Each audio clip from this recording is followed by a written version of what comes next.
സ്വർണ്ണപ്പണയ വായ്പയിൽ വീണ്ടും സ്വരം കടുപ്പിച്ച് reserve bank. Muthoot finance, Manappuram ഓഹരികളിൽ ഇടിവ്.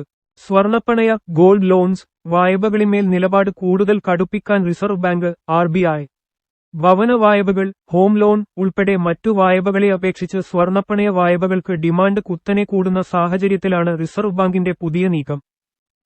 ബാങ്കുകളും ബാങ്ക് ഇതര ധനകാര്യ സ്ഥാപനങ്ങളും NBFC സ്വർണ്ണപ്പണയ വായ്പകൾക്ക് വലിയ ഊന്നൽ നൽകുന്നുണ്ട്. എന്നാൽ സ്വർണവായ്പ വിതരണം ചെയ്യുന്നതല്ലാതെ വായ്പാക്കരാറിൽ പറഞ്ഞ ആവശ്യത്തിനു തന്നെയാണോ ഇടപാടുകാർ വായ്പാത്തുക ഉപയോഗിക്കുന്നതെന്ന് പല ബാങ്കുകളും ധനകാര്യ സ്ഥാപനങ്ങളും ഉറപ്പുവരുത്തുന്നില്ലെന്ന വിമർശനം റിസർവ് ബാങ്ക് അടുത്തിടെ ഉന്നയിച്ചിരുന്നു.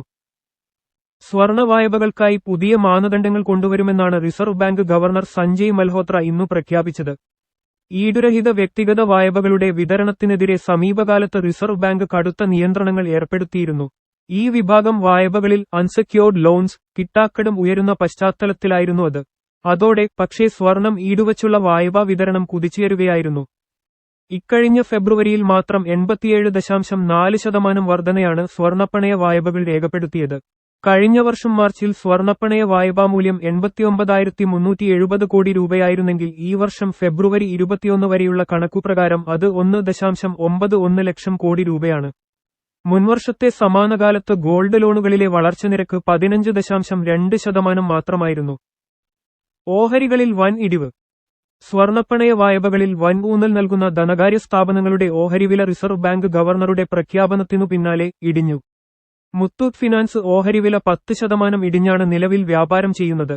മണപ്പുറം ഫിനാൻസ് ഓഹരി 2%-ലധികം വീണു. CSB ബാങ്ക്, ധനലക്ഷ്മി ബാങ്ക് തുടങ്ങിയവയുടെ ഓഹരിവിലയും നഷ്ടത്തിലായി. IIFL finance 5%-ഓളവും താഴ്ന്നിട്ടുണ്ട്. നിലവിൽ ധനകാര്യ സ്ഥാപനങ്ങൾ സ്വർണവിലയുടെ ശരാശരി 75% വരെ തുകയാണ് വായ്പ അനുവദിക്കുന്നത്. ഇത് 90%-ലേക്ക് ഉയർത്തിയേക്കാമെന്ന് സൂചനകളുണ്ട്.